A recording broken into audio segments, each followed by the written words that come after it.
The Adventure of the Norwood Builder. From the point of view of the criminal expert, said Mr. Sherlock Holmes, London has become a singularly uninteresting city since the death of the late lamented Professor Moriarty. I can hardly think that you would find many decent citizens to agree with you, I answered. Well, well, I must not be selfish, said he with a smile as he pushed back his chair from the breakfast table. The community is certainly the gainer, and no one the loser save the poor out-of-work specialist, whose occupation has gone. With that man in the field, one's morning paper presented infinite possibilities. Often it was only the smallest trace, Watson, the faintest indication, and yet it was enough to tell me that the great malignant brain was there, as the gentlest tremors of the edges of the web remind one of the foul spider which lurks in the centre.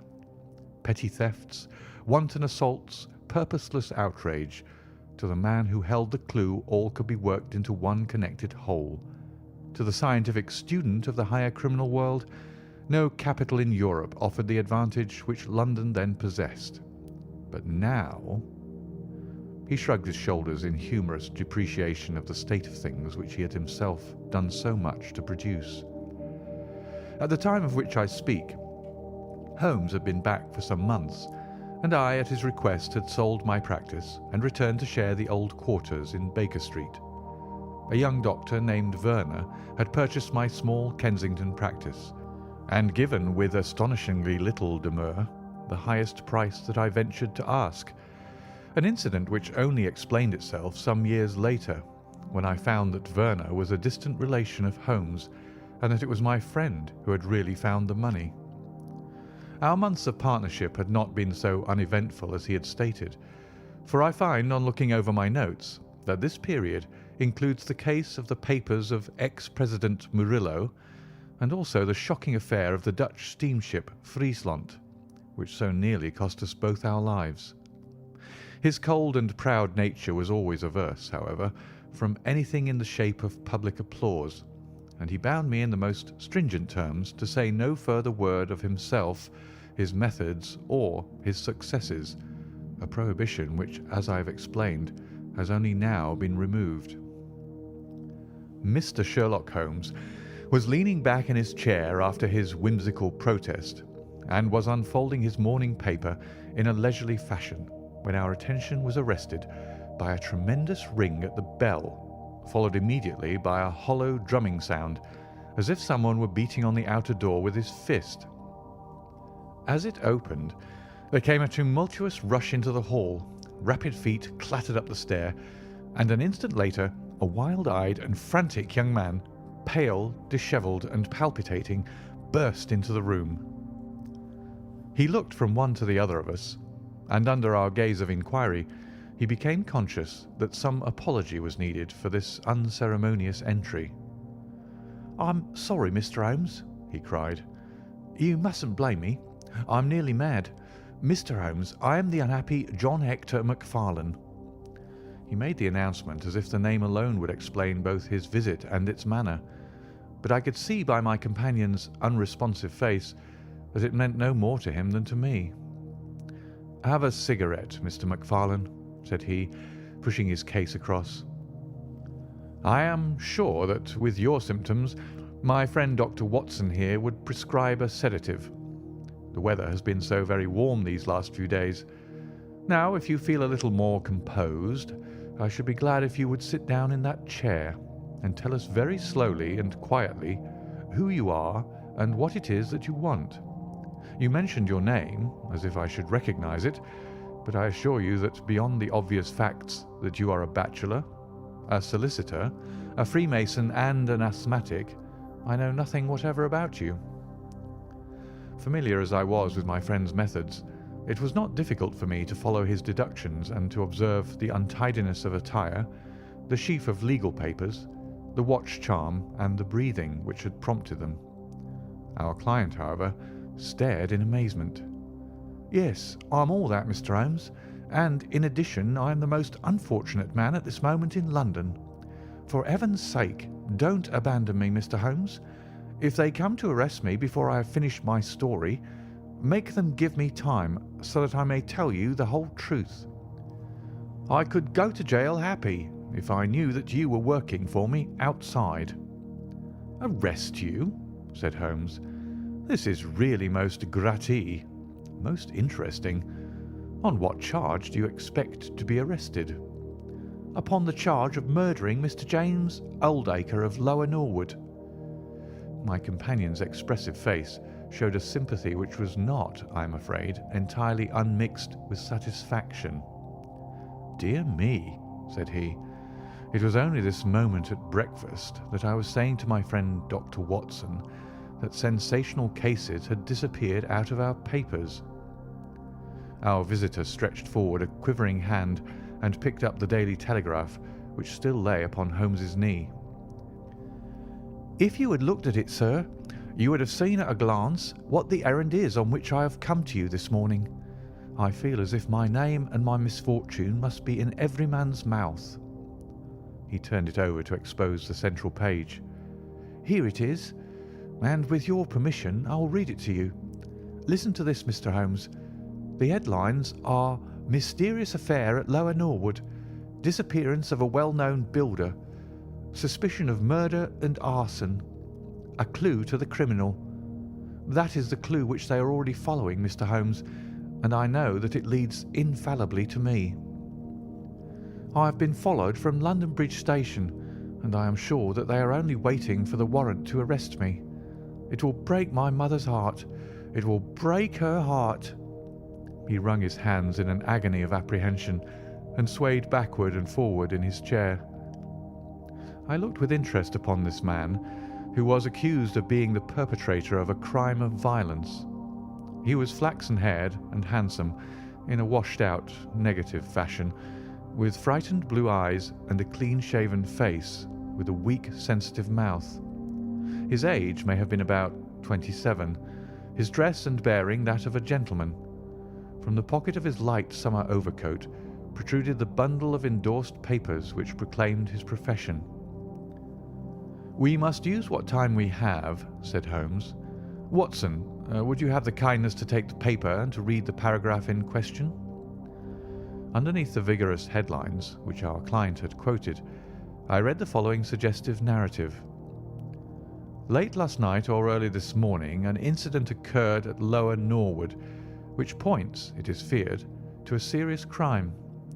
Mr. Jonas Oldacre is a well-known resident of that suburb, where he has carried on his business as a builder for many years. Mr. Oldacre is a bachelor, 52 years of age, and lives in Deep Dean House at the Sydenham end of the road of that name. He has had the reputation of being a man of eccentric habits, secretive and retiring. For some years he has practically withdrawn from the business in which he is said to have amassed considerable wealth. A small timber yard still exists, however, at the back of the house, and last night, about 12 o'clock, an alarm was given that one of the stacks was on fire. The engines were soon upon the spot, but the dry wood burned with great fury, and it was impossible to arrest the conflagration until the stack had been entirely consumed. Up to this point the incident bore the appearance of an ordinary accident, but fresh indications seemed to point to serious crime. Surprise was expressed at the absence of the master of the establishment from the scene of the fire, and an inquiry followed which showed that he had disappeared from the house. An examination of his room revealed that the bed had not been slept in, that a safe which stood in it was open, that a number of important papers were scattered about the room, and finally that there were signs of a murderous struggle, slight traces of blood being found within the room, and an oaken walking stick which also showed stains of blood upon the handle. It is known that Mr. Jonas Oldacre had received a late visitor in his bedroom upon that night, and the stick found has been identified as the property of this person, who is a young London solicitor named John Hector McFarlane, junior partner of Graham and McFarlane of 426 Gresham Buildings, E.C. The police believe that they have evidence in their possession which supplies a very convincing motive for the crime, and altogether it cannot be doubted that sensational developments will follow. Later. It is rumoured as we go to press that Mr. John Hector McFarlane has actually been arrested on the charge of the murder of Mr. Jonas Oldacre, it is at least certain that a warrant has been issued. There have been further and sinister developments in the investigation at Norwood. Besides the signs of a struggle in the room of the unfortunate builder, it is now known that the French windows of his bedroom, which is on the ground floor, were found to be open, that there were marks as if some bulky object had been dragged across to the woodpile, and finally it is asserted that charred remains have been found among the charcoal ashes of the fire. The police theory is that a most sensational crime has been committed, that the victim was clubbed to death in his own bedroom, his papers rifled, and his dead body dragged across to the woodstack, which was then ignited so as to hide all traces of the crime. The conduct of the criminal investigation has been left in the experienced hands of Inspector Lestrade of Scotland Yard, who is following up the clues with his accustomed energy and sagacity. Sherlock Holmes listened with closed eyes and fingertips together to this remarkable account. "The case has certainly some points of interest," said he in his languid fashion. "May I ask, in the first place, Mr. McFarlane, how it is that you are still at liberty, since there appears to be enough evidence to justify your arrest?" "I live at Torrington Lodge, Blackheath, with my parents, Mr. Holmes, but last night, having to do business very late with Mr. Jonas Oldacre, I stayed at an hotel in Norwood and came to my business from there. I knew nothing of this affair until I was in the train, when I read what you have just heard. I at once saw the horrible danger of my position, and I hurried to put the case into your hands. I have no doubt that I should have been arrested, either at my city office or at my home. A man followed me from London Bridge Station, and I have no doubt— Great Heaven, what is that?" It was a clang of the bell, followed instantly by heavy steps upon the stair. A moment later, our old friend Lestrade appeared in the doorway. Over his shoulder, I caught a glimpse of one or two uniformed policemen outside. "Mr. John Hector McFarlane," said Lestrade. Our unfortunate client rose with a ghastly face. "I arrest you for the wilful murder of Mr. Jonas Oldacre of Lower Norwood." McFarlane turned to us with a gesture of despair and sank into his chair once more like one who is crushed. "One moment, Lestrade," said Holmes. "Half an hour more or less can make no difference to you, and the gentleman was about to give us an account of this very interesting affair, which might aid us in clearing it up." "I think there will be no difficulty in clearing it up," said Lestrade grimly. "None the less, with your permission, I should be much interested to hear his account." "Well, Mr. Holmes, it is difficult for me to refuse you anything, for you have been of use to the force once or twice in the past, and we owe you a good turn at Scotland Yard," said Lestrade. "At the same time, I must remain with my prisoner, and I am bound to warn him that anything he may say will appear in evidence against him." "I wish nothing better," said our client. "All I ask is that you should hear and recognise the absolute truth." Lestrade looked at his watch. "I'll give you half an hour," said he. "I must explain first," said McFarlane, "that I knew nothing of Mr. Jonas Oldacre. His name was familiar to me, for many years ago my parents were acquainted with him, but they drifted apart. I was very much surprised, therefore, when yesterday, about 3 o'clock in the afternoon, he walked into my office in the city. But I was still more astonished when he told me the object of his visit. He had in his hand several sheets of a notebook covered with scribbled writing. Here they are, and he laid them on my table. "Here is my will," said he. "I want you, Mr. McFarlane, to cast it into proper legal shape. I will sit here while you do so." I set myself to copy it, and you can imagine my astonishment when I found that, with some reservations, he had left all his property to me.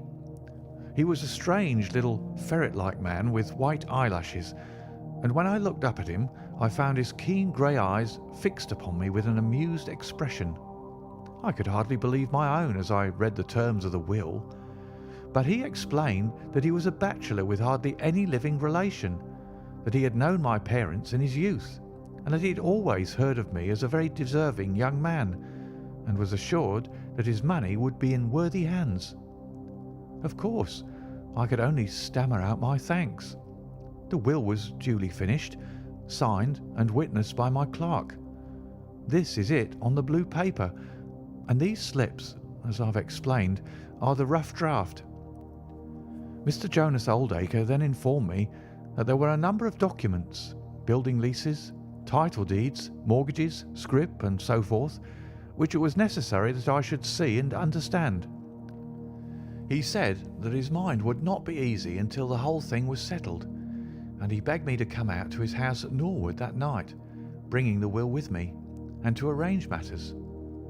"Remember, my boy, not one word to your parents about the affair until everything is settled. We will keep it as a little surprise for them." He was very insistent upon this point, and made me promise it faithfully.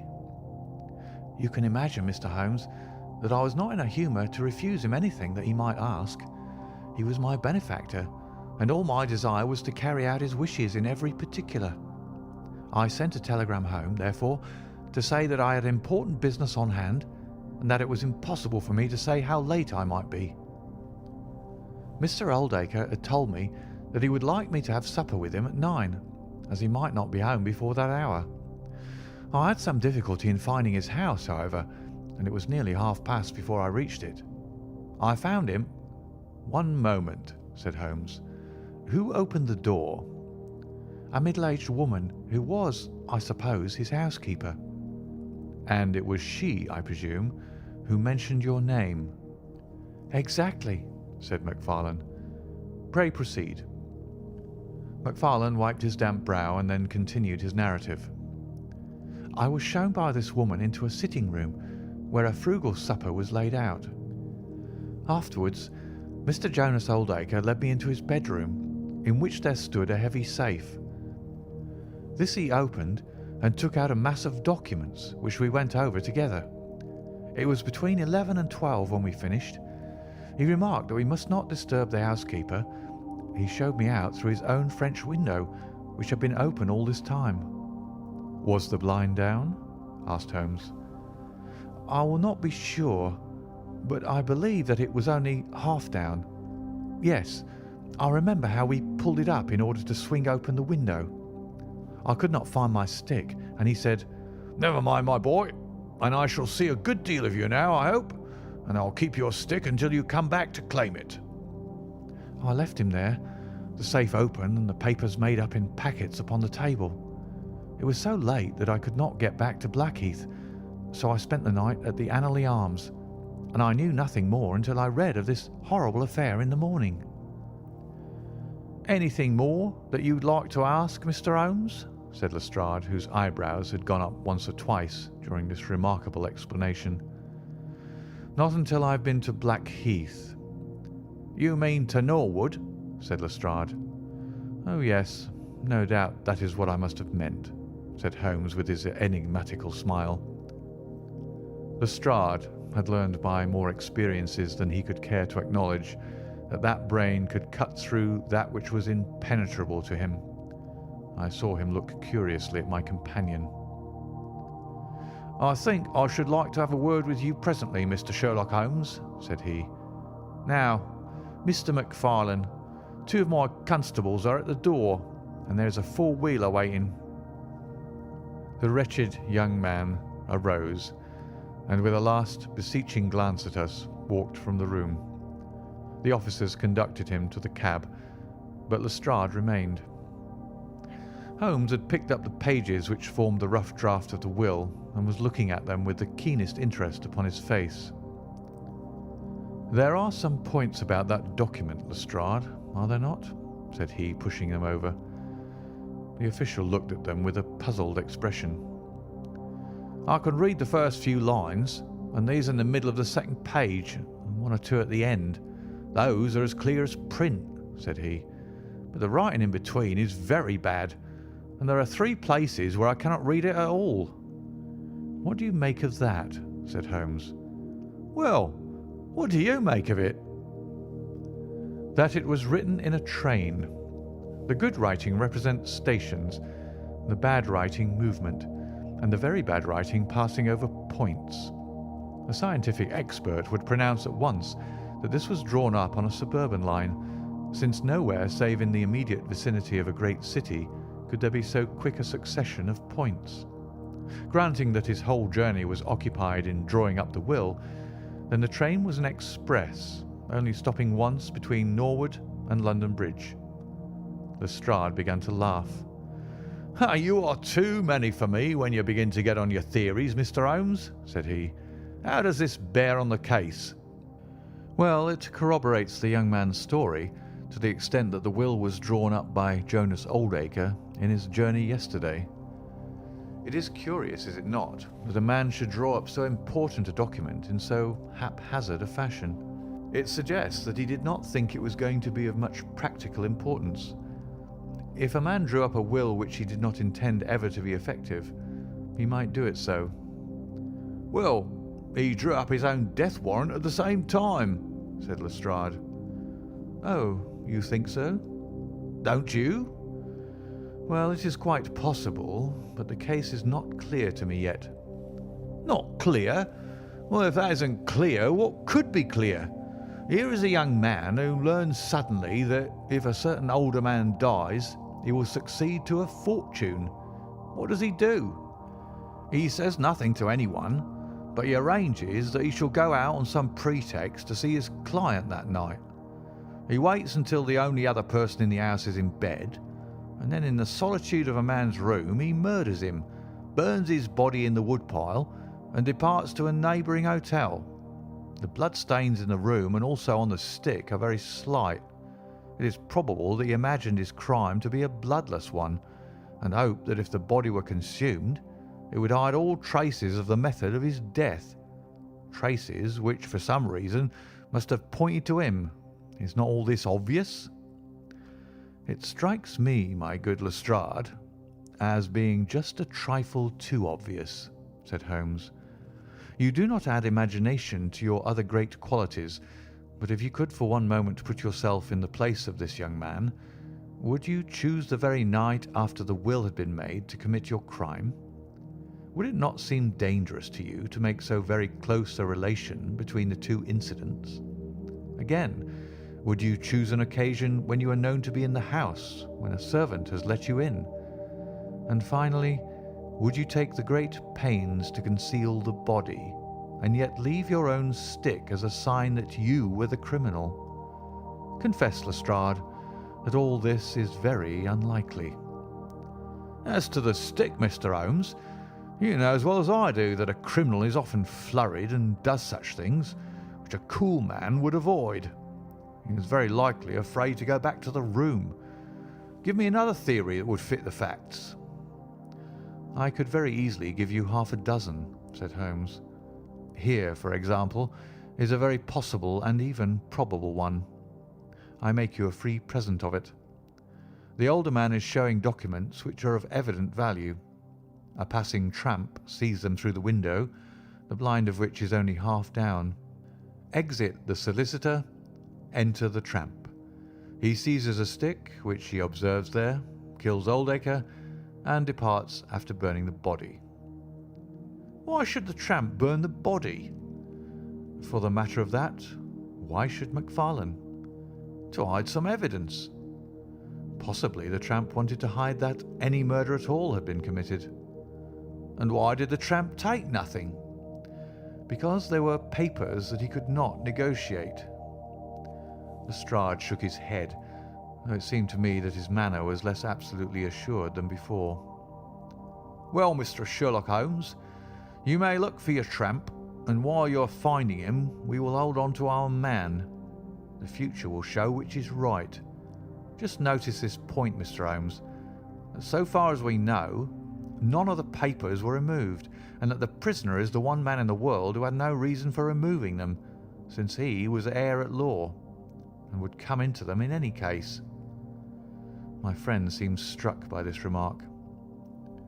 "I don't mean to deny that the evidence is in some ways very strongly in favour of your theory," said he.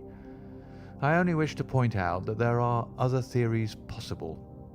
As you say, the future will decide. Good morning. I dare say that in the course of the day I shall drop in at Norwood and see how you're getting on."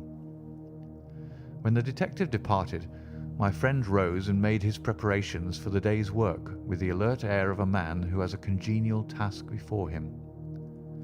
"My first movement, Watson," said he as he bustled into his frock coat, "must, as I said, be in the direction of Blackheath." "And why not Norwood?" "Because we have in this case one singular incident coming close to the heels of another singular incident.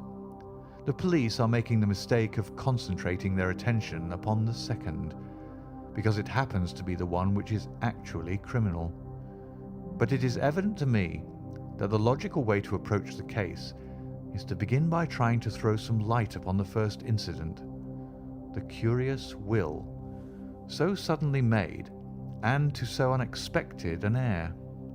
It may do something to simplify what followed. No, my dear fellow, I don't think you can help me. There is no prospect of danger, or I should not dream of stirring out without you. I trust that when I see you in the evening, I will be able to report that I have been able to do something for this unfortunate youngster who has thrown himself upon my protection." It was late when my friend returned, and I could see by a glance at his haggard and anxious face that the high hopes with which he had started had not been fulfilled. For an hour he droned away upon his violin, endeavouring to soothe his own ruffled spirits.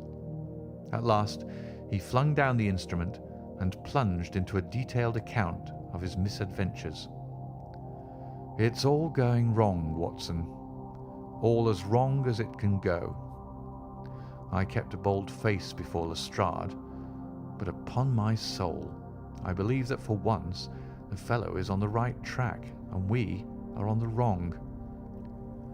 All my instincts are one way, and all the facts are the other, and I much fear that British juries have not yet attained that pitch of intelligence when they will give the preference to my theories over Lestrade's facts. Did you go to Blackheath?" "Yes, Watson.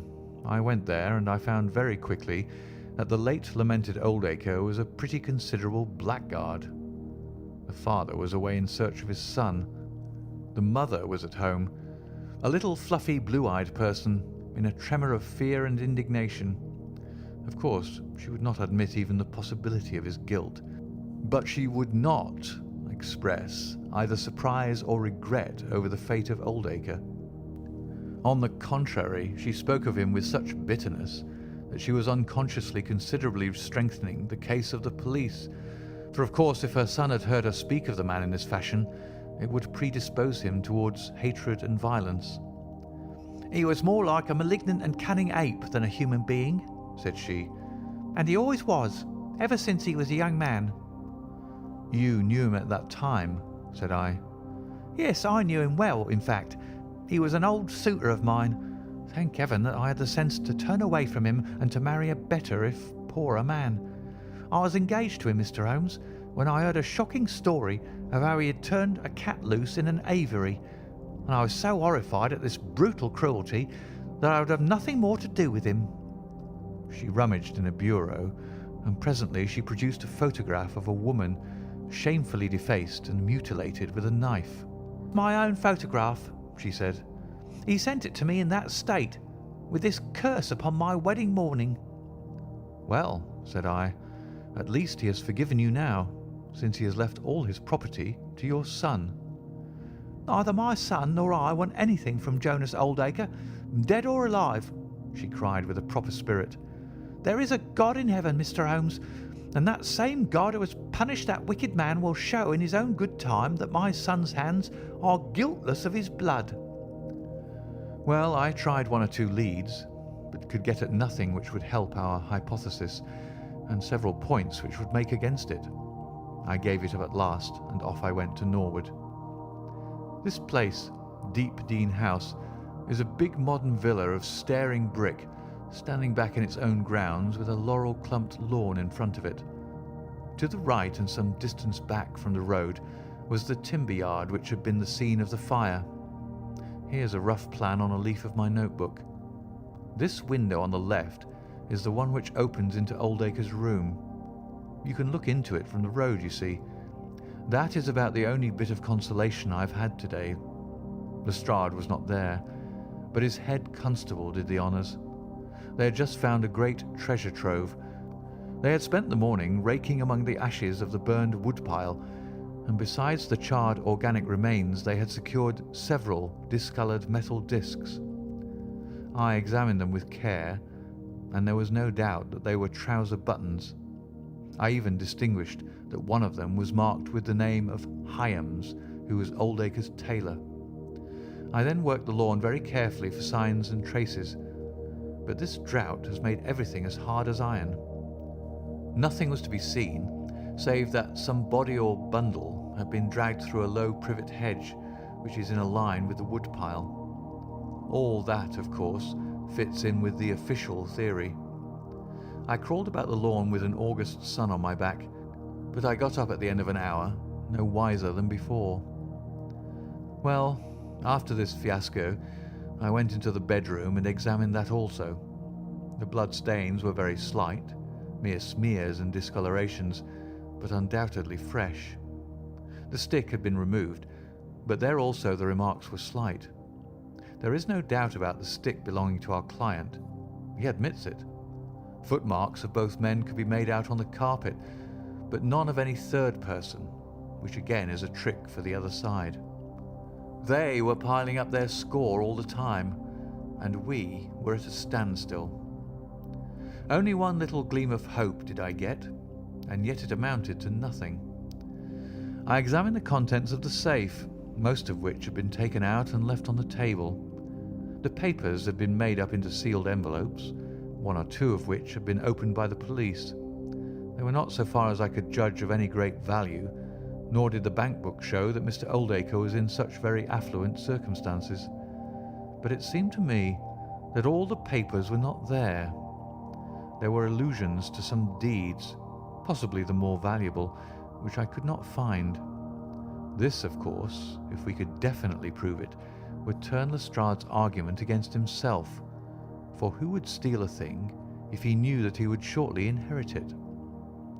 Finally, having drawn every other cover and picked up no scent, I tried my luck with the housekeeper. Mrs. Lexington is her name, a little dark, silent person with suspicious and sidelong eyes. She could tell us something if she would, I'm convinced of it, but she was as close as wax. Yes, she had let Mr. McFarlane in at 9:30.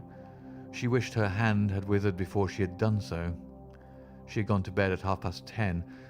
Her room was at the other end of the house, and she could hear nothing of what had passed. Mr. McFarlane had left his hat, and to the best of her belief, his stick in the hall. She had been awakened by the alarm of fire.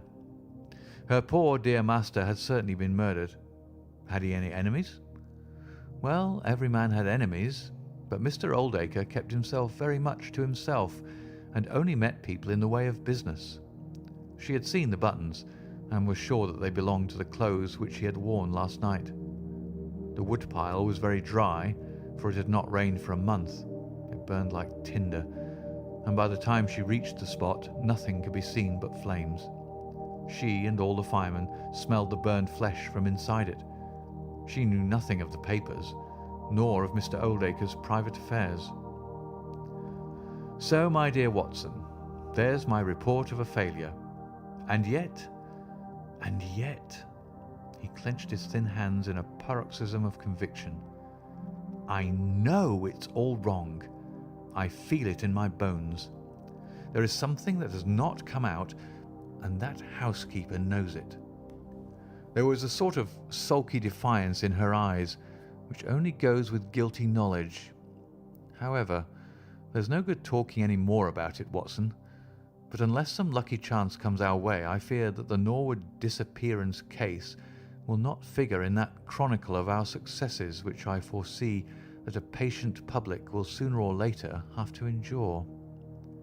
Surely, said I, the man's appearance would go far with any jury. That is a dangerous argument, my dear Watson. You remember that terrible murderer, Bert Stevens, who wanted us to get him off in '87? Was there ever a more mild-mannered Sunday school young man? It is true. Unless we succeed in establishing an alternative theory, this man is lost. You can hardly find a flaw in the case which can now be presented against him, and all further investigation has served to strengthen it. By the way, there is one curious little point about those papers which may serve us as the starting point for an inquiry. On looking over the bank book, I found that the low state of the balance was principally due to large cheques which have been made out during the last year to Mr. Cornelius. I confess that I should be interested to know who this Mr. Cornelius may be with whom a retired builder has such very large transactions. Is it possible that he has had a hand in the affair? Cornelius might be a broker, but we have found no scrip to correspond with these large payments. Failing any other indication, my researches must now take the direction of an inquiry at the bank for the gentleman who has cashed these cheques. But I fear, my dear fellow, that our case will end ingloriously by Lestrade hanging our client, which will certainly be a triumph for Scotland Yard. I do not know how far Sherlock Holmes took any sleep that night, but when I came down to breakfast I found him pale and harassed, his bright eyes the brighter for the dark shadows round them. The carpet round his chair was littered with cigarette ends and with the early editions of the morning papers. An open telegram lay upon the table. "What do you think of this, Watson?" he asked, tossing it across. It was from Norwood and ran as follows: "Important fresh evidence to hand. McFarlane's guilt definitely established. Advise you to abandon case. Lestrade." "This sounds serious," said I. "It is Lestrade's little cock-a-doodle of victory," Holmes answered with a bitter smile. "And yet it may be premature to abandon the case. After all, important fresh evidence is a two-edged thing, and may possibly cut in a very different direction to that which Lestrade imagines. Take your breakfast, Watson, and we will go out together and see what we can do. I feel as if I shall need your company and your moral support today." My friend had no breakfast himself, for it was one of his peculiarities that in his more intense moments he would permit himself no food, and I have known him presume upon his iron strength until he has fainted from pure inanition. "At present I cannot spare energy and nerve force for digestion," he would say in answer to my medical remonstrances. I was not surprised, therefore, when this morning he left his untouched meal behind him and started with me for Norwood. A crowd of morbid sightseers were still gathered around Deep Dean House, which was just such a suburban villa as I had pictured. Within the gates Lestrade met us, his face flushed with victory, his manner grossly triumphant. "Well, Mr. Holmes, have you proved us to be wrong yet? Have you found your tramp?" he cried. "I have formed no conclusion whatever," my companion answered. "But we formed ours yesterday, and now it proves to be correct. So you must acknowledge that we have been a little in front of you this time, Mr. Holmes." "You certainly have the air of something unusual having occurred," said Holmes. Lestrade laughed loudly. "Ha! You don't like being beaten any more than the rest of us do," said he. "A man can't expect always to have it his own way, can he, Dr. Watson? Step this way, if you please, gentlemen, and I think I can convince you once for all that it was John McFarlane who did this crime." He led us through the passage and out into a dark hall beyond. "This is where young McFarlane must have come out to get his hat after the crime was done," said he. "Now look at this." With dramatic suddenness he struck a match, and by its light exposed a stain of blood upon the whitewashed wall. As he held the match nearer, I saw that it was more than a stain. It was the well-marked print of a thumb. "Look at that with your magnifying glass, Mr. Holmes." "Yes, I am doing so." "You are aware that no two thumb marks are alike?" "I have heard something of the kind." "Well then, will you please compare that print with this wax impression of young McFarlane's right thumb, taken by my orders this morning." As he held the waxen print close to the bloodstain, it did not take a magnifying glass to see that the two were undoubtedly from the same thumb. It was evident to me that our unfortunate client was lost. "That is final," said Lestrade. "Yes, that is final," I involuntarily echoed. "It is final," said Holmes. Something in his tone caught my ear, and I turned to look at him. An extraordinary change had come over his face. It was writhing with inward merriment. His two eyes were shining like stars. It seemed to me that he was making desperate efforts to restrain a convulsive attack of laughter. "Dear me, dear me," he said at last. "Well now, who would have thought it? And how deceptive appearances may be, to be sure. Such a nice young man to look at. It is a lesson to us not to trust our own judgment, is it not, Lestrade?" "Yes, some of us are a little too much inclined to be cockasure, Mr. Holmes," said Lestrade. The man's insolence was maddening, but we could not resent it. What a providential thing that this young man should press his right thumb against the wall in taking his hat from the peg. Such a very natural action, too, if you come to think of it. Holmes was outwardly calm, but his whole body gave a wriggle of suppressed excitement as he spoke. "By the way, Lestrade, who made this remarkable discovery?" "It was the housekeeper, Mrs. Lexington, who drew the night constable's attention to it." "Where was the night constable?" "He remained on guard in the bedroom where the crime was committed, so as to see that nothing was touched." "But why didn't the police see this mark yesterday?" "Well, we had no particular reason to make a careful examination of the hall. Besides, it's not in a very prominent place, as you see." No, of course not. I suppose there is no doubt that the mark was there yesterday." Lestrade looked at Holmes as if he thought he was going out of his mind. I confess that I was myself surprised, both at his hilarious manner and at his rather wild observation. "I don't know whether you think that McFarlane came out of jail in the dead of the night in order to strengthen the evidence against himself," said Lestrade. "I leave it to any expert in the world whether that is not the mark of his thumb." "It is unquestionably the mark of his thumb." "There, that's enough," said Lestrade. "I'm a practical man, Mr. Holmes, and when I've got my evidence I come to my conclusions. If you have anything to say, you'll find me writing my report in my sitting room." Holmes had recovered his equanimity, though I still seemed to detect gleams of amusement in his expression. "Dear me, this is a very sad development, Watson, is it not?" said he. "And yet there are singular points about it which hold out some hopes for our client." "I'm delighted to hear it," said I heartily. "I was afraid it was all up with him." "I would hardly go so far as to say that, my dear Watson.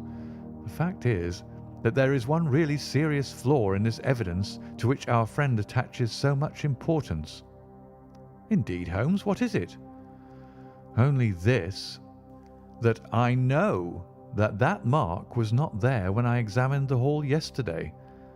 And now, Watson, let us have a little stroll round in the sunshine." With a confused brain, but with a heart into which some warmth of hope was returning, I accompanied my friend in a walk round the garden. Holmes took each face of the house in turn and examined it with great interest. He then led the way inside and went over the whole building from basement to attic. Most of the rooms were unfurnished, but none the less Holmes inspected them all minutely. Finally, on the top corridor which ran outside 3 untenanted bedrooms, he again was seized with a spasm of merriment. "There are really some very unique features about this case, Watson," said he. "I think it is time now that we took our friend Lestrade into our confidence. He has had his little smile at our expense, and perhaps we may do as much by him if my reading of this problem proves to be correct. Yes, I think I see how we should approach it." The Scotland Yard inspector was still writing in the parlour when Holmes interrupted him. "I understand that you were writing a report of this case," said he. "So I am." "Don't you think it might be a little premature? I can't help thinking that your evidence is not complete." Lestrade knew my friend too well to disregard his words. He laid down his pen and looked curiously at him. "What do you mean, Mr. Holmes?" "Only that there is an important witness whom you have not seen." "Can you produce him?" "I think I can." "Then do so." "I will do my best. How many constables have you?" "There are 3 within call." "Excellent," said Holmes. "May I ask if they are all large, able-bodied men with powerful voices?" "I have no doubt they are, though I fail to see what their voices have to do with it." "Perhaps I can help you to see that, and 1 or 2 other things as well," said Holmes. "Kindly summon your men, and I will try." 5 minutes later, 3 policemen had assembled in the hall. "In the outhouse you will find a considerable quantity of straw," said Holmes. "I will ask you to carry in 2 bundles of it. I think it will be of the greatest assistance in producing the witness whom I require." "Thank you very much. I believe you have some matches in your pocket, Watson. Now, Mr. Lestrade, I will ask you all to accompany me to the top landing. As I have said, there was a broad corridor there which ran outside 3 empty bedrooms.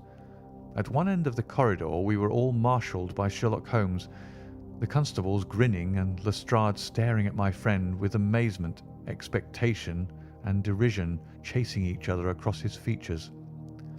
Holmes stood before us with the air of a conjurer who is performing a trick. "Would you kindly send one of your constables for 2 buckets of water? Put the straw on the floor here, free from the wall on either side. Now, I think that we are all ready."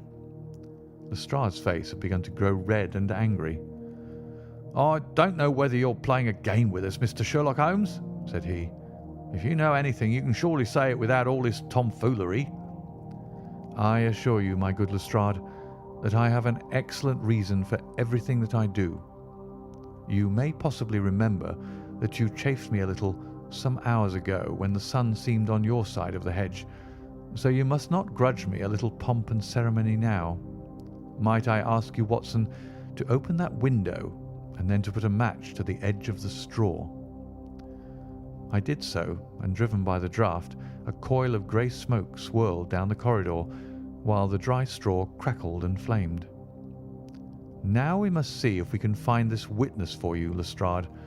Might I ask you all to join in the cry of 'Fire'? Now then, 1, 2, 3, fire!" we all yelled. "Thank you. I will trouble you once again. Fire! Just once more, gentlemen, and all together. Fire!" The shout must have rung over Norwood. It had hardly died away when an amazing thing happened. A door suddenly flew open out of what appeared to be solid wall at the end of the corridor, and a little wizened man darted out of it like a rabbit out of its burrow. "Capital," said Holmes calmly. "Watson, a bucket of water over the straw. That will do. Lestrade, allow me to present you with your principal missing witness, Mr. Jonas Oldacre." The detective stared at the newcomer with blank amazement. The latter was blinking in the bright light of the corridor and peering at us and at the smouldering fire. It was an odious face, crafty, vicious, malignant, with shifty light grey eyes and white lashes. "What's this, then?" said Lestrade at last. "What have you been doing all this time, eh?" Oldacre gave an uneasy laugh, shrinking back from the furious red face of the angry detective. "I have done no harm." "No harm? You've done your best to get an innocent man hanged. If it wasn't for this gentleman here, I'm not sure that you would not have succeeded." The wretched creature began to whimper. "I'm sure, sir, it was only my practical joke." "Oh, a joke, was it? You won't find the laugh on your side, I promise you. Take him down and keep him in the sitting room until I come. Mr. Holmes," he continued when they had gone, "I could not speak before the constables, but I don't mind saying, in the presence of Dr. Watson, that this is the brightest thing that you have done yet, though it is a mystery to me how you did it. You have saved an innocent man's life, and you have prevented a very grave scandal, which would have ruined my reputation in the force." Holmes smiled and clapped Lestrade upon the shoulder. "Instead of being ruined, my good sir, you will find that your reputation has been enormously enhanced. Just make a few alterations in that report which you were writing, and they will understand how hard it is to throw dust in the eyes of Inspector Lestrade." "And you don't want your name to appear?" "Not at all. The work is its own reward. Perhaps I shall get the credit also at some distant day, when I permit my zealous historian to lay out his foolscap once more. Eh, Watson? Well, now, let us see where this rat has been lurking." A lath and plaster partition had been run across the passage, 6 feet from the end, with a door cunningly concealed in it. It was lit within by slits under the eaves. A few articles of furniture and a supply of food and water were within, together with a number of books and papers. "There's the advantage of being a builder," said Holmes as we came out. "He was able to fix up his own little hiding place without any confederate, save of course that precious housekeeper of his, whom I should lose no time in adding to your bag, Lestrade." "I'll take your advice. But how did you know of this place, Mr. Holmes?" "I made up my mind that the fellow was in hiding in the house. When I paced one corridor and found it 6 feet shorter than the corresponding one below, it was pretty clear where he was. I thought he had not the nerve to lie quiet before an alarm of fire. We could, of course, have gone in and taken him, but it amused me to make him reveal himself. Besides, I owed you a little mystification, Lestrade, for your chaff in the morning."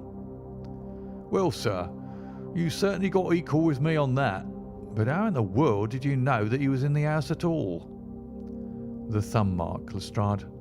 You said it was final, and so it was, in a very different sense. I knew it had not been there the day before. I pay a good deal of attention to matters of detail, as you may have observed, and I had examined the hall and was sure that the wall was clear. Therefore, it had been put on during the night." "But how?" "Very simply. When those packets were sealed up, Jonas Oldacre got McFarlane to secure one of the seals by putting his thumb upon the soft wax. It would be done so quickly and so naturally that I dare say the young man himself has no recollection of it. Very likely it just so happened, and Oldacre had himself no notion of the use he would put it to. Brooding over the case in that den of his, it suddenly struck him what absolutely damning evidence he could make against McFarlane by using that thumb mark. It was the simplest thing in the world for him to take a wax impression from the seal, to moisten it in as much blood as he could get from a pinprick, and to put the mark upon the wall during the night, either with his own hand or with that of his housekeeper. If you examine among those documents which he took with him into his retreat, I will lay you a wager that you will find the seal with the thumb mark upon it." "Wonderful," said Lestrade. "Wonderful. It's all as clear as crystal, as you put it. But what is the object of this deep deception, Mr. Holmes?"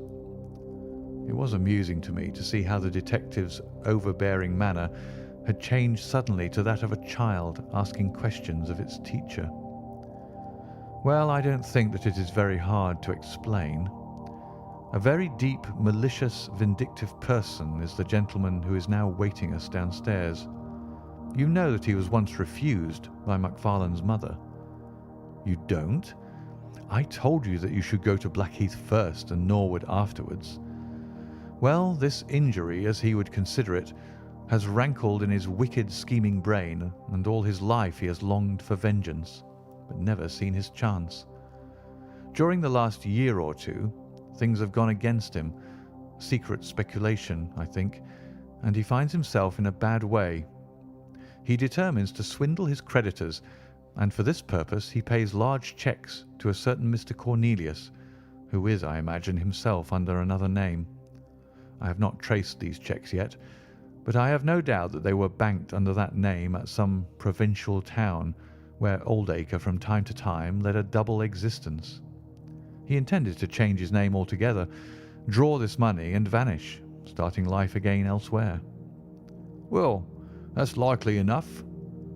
It would strike him that in disappearing he might throw all pursuit off his track, and at the same time have an ample and crushing revenge upon his old sweetheart, if he could give the impression that he had been murdered by her only child. It was a masterpiece of villainy, and he carried it out like a master. The idea of the will, which would have given an obvious motive for the crime, the secret visit unknown to his own parents, the retention of the stick, the blood and the animal remains and buttons in the woodpile, all were admirable.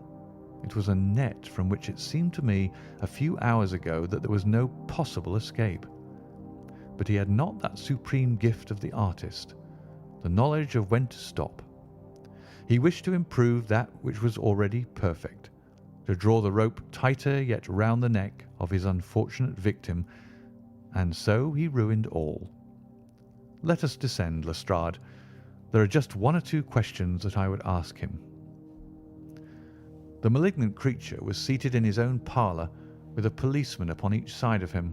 "It was a joke, my good sir, a practical joke, nothing more," he whined incessantly. "I assure you, sir, that I simply concealed myself in order to see the effect of my disappearance, and I am sure that you would not be so unjust as to imagine that I would have allowed any harm to befall poor young McFarlane." "That's for a jury to decide," said Lestrade.